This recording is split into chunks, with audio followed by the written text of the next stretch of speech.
Hello YouTube, this video will be a review of all the brush shapes offered by Tsubokawa Mouhitsu.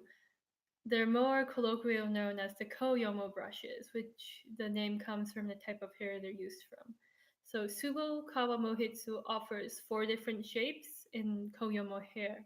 So there's the face brush, the blush brush, the flat eye brush, and the round eye brush. I'll be going through these in this video. So, for a little bit of background, the original 3 shapes are the face, the cheek, and the round eye brush.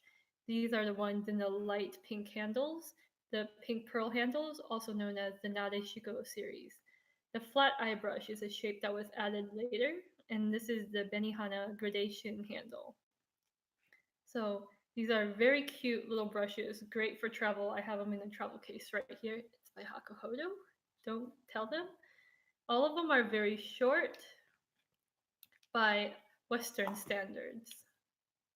So if you have very large hands or if you prefer long handles or if you're a pro, these might not be for you, but they are very nice brushes and these are for my personal use. So all of these brushes I'll be showing you here today are in Ototsuho goat hair. So that's the lowest grade of goat hair, but these still feel amazing. They're super soft. I've never had anyone that I've used them on complain about prickliness. They're very silky, and as you can tell, I can't stop touching them. They're all around amazing brushes, whether you're looking to get these for yourself or as a gift for a friend, very lucky friend, or maybe you just want to get a set and split them. So this was again the original set that I got. And then from these, I branched out and I got another cheek brush in a different series and different hair, and another face brush in a different series and different hair. And then when this came out, this flat shape came out, and in this handle, I got it in this combination. So let's start with the face brush. This is a pretty loose powder brush compared to some on the market out there. For example, the Hakuhodo 104 in goat hair is far denser than this. So this is more of a finishing brush or a loose powder brush because of the I wouldn't call it low density, but lower density for a powder brush. This won't work very well with any hard pressed powders or any baked textures. If it's very finely milled, like say the Hourglass ambient powders, it will pick it up really well and give you a very nice, even coating or dusting. So this for me is a finishing powder brush or bronzer brush. This is excellent as a bronzer brush. It just hugs all the curves and then allows you to color your entire face really, really quickly. So this is actually pretty tame size wise. Normally I keep it in a brush sleeve like this, storing for travel to throw in a makeup bag and then I just pull it out and use it like that. If you don't use a brush guard, it splays out about that much more, making it even less dense. So if you like very, very plush, velvety, thick, dense powder brushes, this might not be for you. It's not airy, but it's not a super dense monster. On the plus side, it doesn't take terribly long to dry. Size wise, this is what it looks like. Doesn't really feel like anything except softness. You can't feel individual hairs or anything. And it just hugs whatever contours of the face you have. If you have great bone structure, this will just flow over them like silky water. So, great powder brush to have. Very good deal hair wise for the silkiness for the price. The cheek brush is my favorite out of all the shapes that they offer. This one is a little denser, so not as dense as the Takuhodo J100, but there are so many round brushes out there. This is solidly in the medium density category. I love using this for both patting blush on. It has a very nice bounce.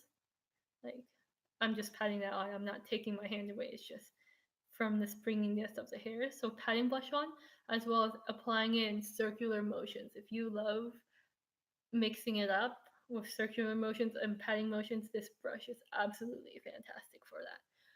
It's my favorite one out of the series, and I got this in their Hananuri handle, which is one of their premium lacquered handles with Psycho hair. Again, this is Ototsuho hair, which is from a different part of the goat. It's slightly thicker, each fiber, and it's springy, but it's so incredibly silky soft. If you're gonna get one brush made by Tsubokawa Mouhitsu, I would get this one, the cheek brush in the pink pearl handle, also known as the Nadeshiko series. Third brush is this round eye brush. It's very loose. So I would classify this more as almost a blending brush because that's what I use it most for, to blend out edges. Or if I'm using this with some kind of very dimensional eyeshadow, say matte woodwinked. So with that one, when you apply it thickly, it's very rich metallic and golden. But then if you like blend out the edges, which I really like doing with this brush, it turns like a matte, more matte, darker color and just gives dimension with just one eyeshadow. So this is great for Asian eyes. As you can see, it just fits right there, right here as well. And it does have a little bit of a point, so you can go under the eye and contour up and around. And then it has a taper up around the side. So what I like doing with it is after I've finished using, say, a more contoury type color on the outer corners of the eyes, I like to take it down in here, kind of emphasize that hollow a little bit, and then using it sideways, bring it down my nose to contour my nose. So this is probably my second favorite brush. So we have one and two. And then the flat eyeshadow brush is the newest addition, conspicuously missing considering this is the standard eyeshadow brush shape. This one is great.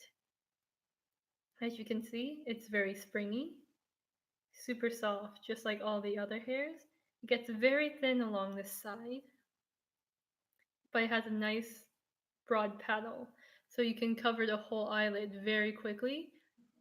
This is a one and done eyeshadow brush. So if you dip in some powder, pull it across, dip the tip in, you can outline, and then you can use this side to just do any transition blending or just any more detail work. This is very detail work, kind of detail work, and this is just a quick swipe all over. The reason why I rank this one ahead of this one is because this shape can be found in a lot of other brands, so I don't consider it special. But if you want to choose between these two, I would say this one because it's more unique.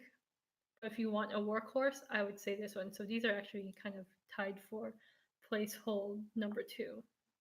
So in order, my favorite brushes are the cheek, the round eye, the flat eye, and the face. I kind of have a big face, but this is an excellent face powder brush. It will suit pretty much all your needs unless you like patting powder on. This is a great standard eye brush. This handle is very ergonomic. They have this shape handle in several finishes. This is, I think, the second to last most expensive handle. They do have the flat shape in the pink pearl handles as well, but I didn't get it in that one because I already have it in the other ones, and I really wanted this metallic pink ombre handle. So if you're looking for one eyeshadow brush, I would choose this one. If you're looking for a fun eyeshadow brush and this is your first venture into Japanese eye brushes, I would choose this one because this is not a shape and density that you can find in most Western brands. Most Western brands will like have it tapered at a dome near the top. This one starts tapering all the way down here.